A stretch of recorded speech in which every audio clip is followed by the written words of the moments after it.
আসসালামু আলাইকুম সুপ্রিয় শিক্ষার্থীরা, আশা করি তোমরা সবাই ভালো আছো, বাড়িতে আছো এবং সবাই নিরাপদে আছো।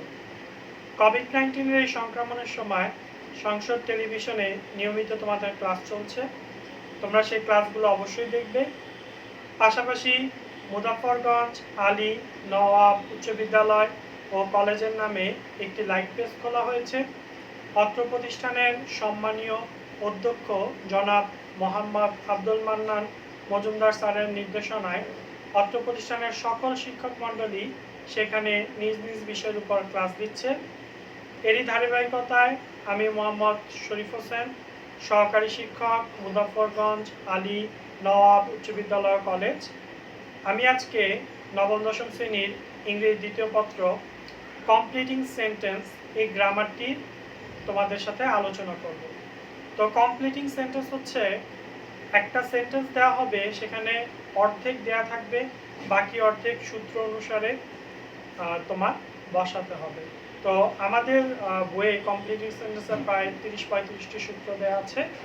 সেখান থেকে গুরুত্বপূর্ণ কয়েকটি সূত্র আজকে আমরা শিখব, ঠিক আছে, যেগুলো আমাদের পরীক্ষায় বেশি আসে। তাহলে চলো কমপ্লিটিং সেন্টেন্সের 1 নম্বর সূত্রটি লিখে নাও। রুল 1, সেন্টেন্সে যদি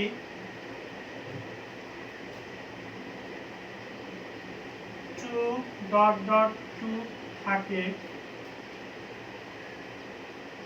তাহলে আনসার হবে প্রথমেই টু, যদি না দেয়া থাকে, যদি না দেয়া থাকে, প্লাস সংগতিপূর্ণ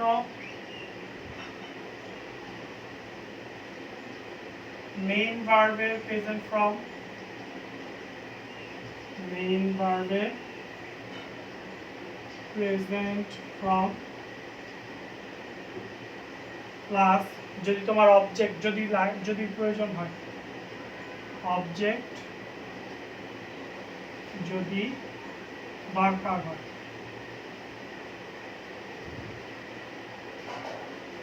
একটা উদাহরণ দেখি, দেখো, he is too weak dash,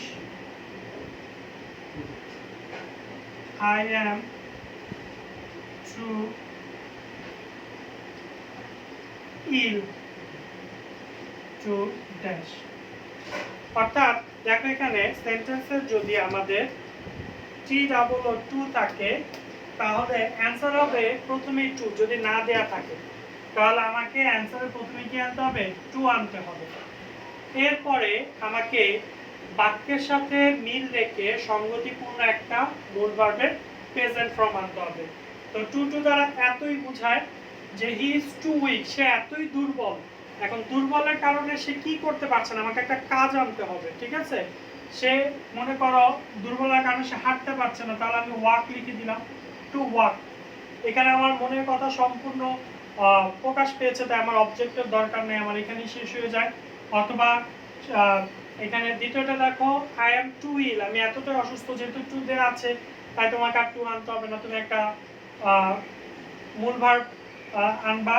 আমি মূল ভার্ব দিতে পারছি, আমি স্কুলে যেতে পারছি না, টু গো টু স্কুল। এখানে আমরা টু অবজেক্ট এনেছিলাম, কারণ টু গো এর পরে আমার মনের ভাব সম্পূর্ণ প্রকাশ পায়নি, অবজেক্টটাই আমার প্রয়োজন পড়েছে, তাই আমি অবজেক্ট এনেছি। কিন্তু আগের বাক্যতে আমার অবজেক্টটা কি মূল ভার্ব দেওয়ার পরে আমার মনের ভাব প্রকাশ হয়ে গেছে, বাক্য হয়ে গেছে, তাই আমার অবজেক্ট দরকার পড়েনি, আমি আনিনি। তাহলে রুল 1টা হচ্ছে সেন্টেন্সে যদি T double O too dot dot to থাকে তাহলে আনসার হবে প্রথমেই টু, যদি না দেওয়া থাকে আর কি, আর এরকম যেমন এখানে দেয়া নাই। আর যদি দেয়া থাকে তাহলে লাগবে না। এরপরে যেটা আনতে হবে সংগতিপূর্ণ তোমার বাক্যের সাথে মিল রেখে মেইন ভার্বের একটা প্রেজেন্ট ফর্ম আনবে, আর যদি অবজেক্ট দরকার পড়ে অবজেক্ট হবে। তাহলে দেখি তোমরা এটা করো তো। আমি একটা উদাহরণ দিই, the man is too old dash, দেখি চটপট এটা লিখে দেখাও তো। The man is too old. লোকটা এতই বৃদ্ধ যে সে কি করতে পারছে না, কাজ করতে পারছে না। তাহলে প্রথমে টু আনলাম, এরপরে কাজ দিচ্ছি টু ওয়ার্ক, হয়ে গেল। খুব সিম্পল। তাহলে আমাদের 1 নম্বর সূত্রটি আশা করি সবাই বুঝেছো। এবার আমরা দ্বিতীয় সূত্রে যাব। দ্বিতীয় সূত্রটি দেখো,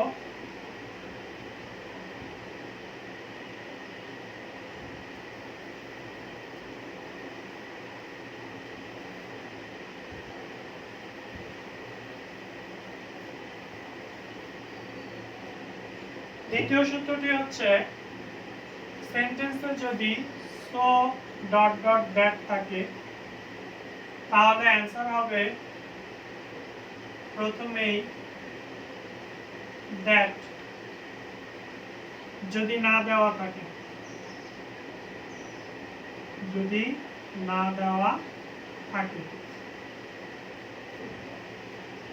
আমার পয়েন্ট হচ্ছে সেন্টেন্স যদি সো ডট ডট দ্যাট থাকে তাহলে অ্যান্সার হবে, দেখো প্রথমেই that plus subject plus can't oblique couldn't plus সঙ্গতিপূর্ণ মেইন ভার্ব, সঙ্গতিপূর্ণ মেইন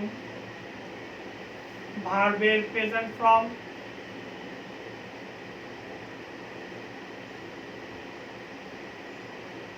প্লাস অবজেক্ট যদি দরকার হয়। এখানে কোথায় কান্ট হবে আর কোথায় কুডেন্ট হবে একটা নোট দিয়ে দিচ্ছি। বাক্যে am, is, are থাকলে কান্ট হবে, বাক্যে was, were থাকলে কুডেন্ট হবে।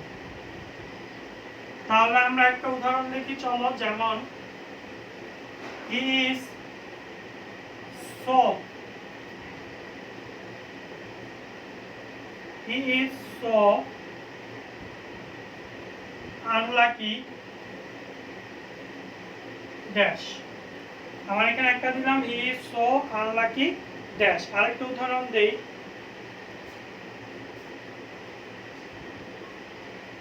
many farmer, আরেকটা উদাহরণ দিচ্ছি আমরা, many farmers were so poor that, আমরা দুইটা উদাহরণ দিলাম। তো প্রথমটা is so unlucky, এখানে যেহেতু that দেয়া নাই তাহলে প্রথমে আমাকে কি দিতে হবে, that, এরপর সাবজেক্ট, সাবজেক্ট হচ্ছে he, যেহেতু এখানে is আছে তাই আমি can't আনবো। এরপর আমাকে একটা সঙ্গতিপূর্ণ ভার্ব চিন্তা করতে হবে, যে সে এতটাই আনলাকি যে যে সে কি পায়নি, হি কান্ট, সে উইন দা, সে কি করতে পারে না, সে লটারি জিততে পারে না, উইন দা লটারি। সে এতটাই unlucky that he can't win the lottery. আর এখানে দেখো many farmers were so poor, এতটাই গরিব যে দ্যাট, ফার্স্ট আমাকে সাবজেক্ট আনতে হবে, সাবজেক্ট হচ্ছে ফার্মার্সদের, সাবজেক্ট হচ্ছে দে। এরপর যেহেতু এখানে ওয়ার আছে তাই আমাকে কুডেন্ট আনতে হবে, দে কুডেন্ট। তারপর আমরা অসঙ্গতিপূর্ণ ভার্ব কি দিতে পারি, যে এতটাই গরিব যে দে কুডেন্ট কি করতে পারে, দে কুডেন্ট কিপ, তারা বজায় রাখতে পারে না, দেখো keep body and soul together, অর্থাৎ তারা body and soul together। body and soul তো দিন আনে দিন খায়, যে তারা এতই গরিব যে তারা দিন আনে দিন খেতে পারে না। অর্থাৎ আমার দ্বিতীয় সূত্রটা হচ্ছে বাক্যে যদি so ডট ডট দ্যাট থাকে তাহলে প্রথমে তোমাকে দ্যাট আনতে হবে, তারপরে তোমাকে দ্যাট আনতে হবে, আর দ্যাট দেয়া থাকলে দ্যাট লাগবে না, পরে হবে সাবজেক্ট, তারপরে হবে কান্ট বা কুডেন্ট। কোথায় কান্ট হবে আর কোথায় কুডেন্ট হবে, যদি অ্যামিজার থাকে তাহলে কান্ট হবে, ওয়াজ ওয়ার থাকলে কুডেন্ট হবে। সঙ্গতিপূর্ণ মেইন ভার্ব এর প্রেজেন্ট ফর্ম অবজেক্ট। ঠিক আছে, তাহলে আশা করি এটা বুঝেছো। তাহলে 3 নম্বর সূত্রে যাই।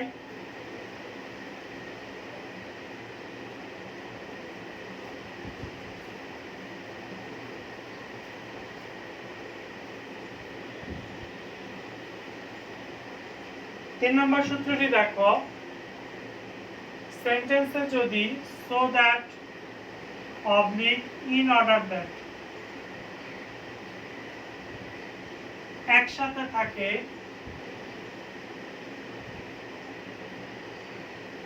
তাহলে আনসার হবে প্রথমেই সাবজেক্ট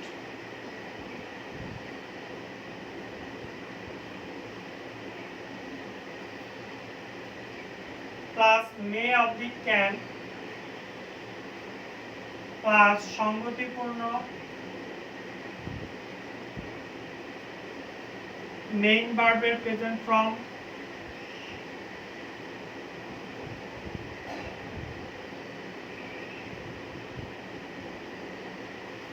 প্লাস অবজেক্ট যদি প্রয়োজন হয়। এখানে একটা কথা আছে, কোথায় মে হবে আর কোথায় ক্যান হবে। এটা নোটটা হচ্ছে সাবজেক্ট আই হলে মে হবে, আর আই না হলে ক্যান হবে। তাহলে আমরা একটা উদাহরণ লিখি, দেখো উই ইট আমরা খাই, সো দ্যাট যাতে করে, এটা একটা উদাহরণ। আরেকটা উদাহরণ দিলাম, I read in order that. তাহলে দেখো উই ইট সো দ্যাট আমরা খাই যাতে করে কি আমরা বাঁচতে পারি। তাহলে এখানে সাবজেক্ট আসবে কি উই, আর যেহেতু সাবজেক্ট উই তাই ক্যান আসবে। বাঁচা ইংরেজি কি verb live, we can live. অথবা আমরা খাই যাতে আমরা শক্তি পেতে পারি, উই ক্যান গেট এনার্জি, এটাও দিতে পারো। পয়েন্টটা দেখো, I read in order that. তাহলে এখানে যেহেতু ইন অর্ডার দ্যাট আছে তাহলে সাবজেক্ট আগে আসবে আই, এবং আই এর সাথে মে হবে, সূত্রে দেওয়া আছে। আমি পড়ি যাতে করে আমি ভালো রেজাল্ট করতে পারি। I may do well in the examination, I may do well in the exam. আমি পড়ি যাতে আমি পরীক্ষায় কি করতে পারি, ভালো করতে পারি। তাহলে আমার 3 নম্বর সূত্রটা হচ্ছে সেন্টেন্সে যদি সো দ্যাট বা ইন অর্ডার দ্যাট একসাথে থাকে তাহলে অ্যান্সার হবে প্রথমে subject plus may of the can plus সংগতিপূর্ণ মেইন ভার্বের প্রেজেন্ট ফর্ম প্লাস অবজেক্ট। ঠিক আছে, তাহলে চলো আমরা 4 নম্বর সূত্রে যাই।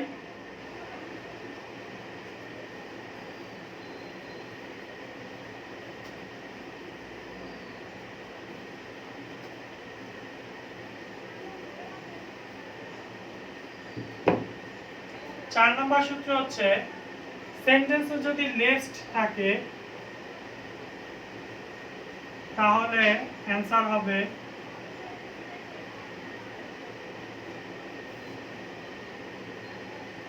প্রথমেই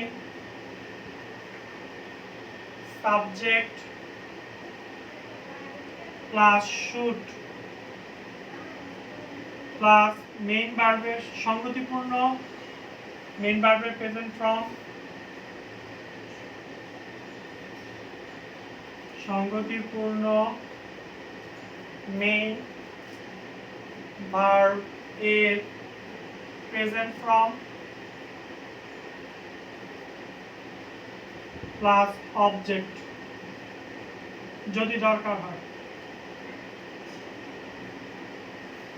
তাহলে উদাহরণ দেখো, আমি লিখলাম একটা উদাহরণ, ওয়াক ফাস্ট তাড়াতাড়ি হাঁটো, লেস্ট না হলে সাবজেক্ট ইউ, এরপরে সূত্র অনুসারে শুড আসবে, যে তাড়াতাড়ি না হাঁটলে কি হবে, you should miss the train, তুমি ট্রেনটা মিস করে ফেলবে, you should miss the train. অর্থাৎ সেন্টেন্সে যদি লেস্ট থাকে তাহলে অ্যান্সার হবে প্রথমে সাবজেক্ট এরপরে শুড প্লাস সংগতিপূর্ণ মেইন ভার্বের প্রেজেন্ট ফর্ম প্লাস অবজেক্ট। যে ওয়ার্ক ফার্স্ট রেস্ট না হলে সাবজেক্ট, তুমি আগে বাংলাটা চিন্তা করে নিবা, you should miss the train. ঠিক আছে, তাহলে চলো 5 নম্বর সূত্রে যাই।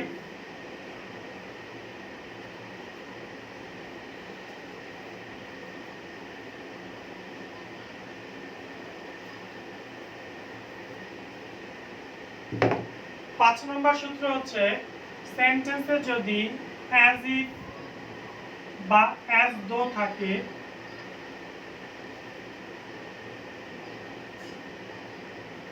তাহলে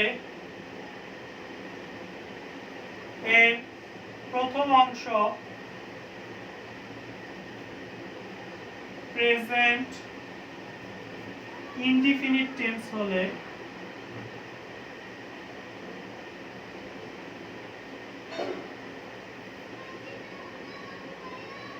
পরের অংশ হবে পাস্ট ইনডিফিনিট। পরের অংশ হবে পাস্ট ইনডিফিনিট। পাস্ট ইনডিফিনিট বলতে কি বোঝাবে? তোমার অ্যান্সার হবে সাবজেক্ট, মূল ভার্বের পাস্ট ফর্ম,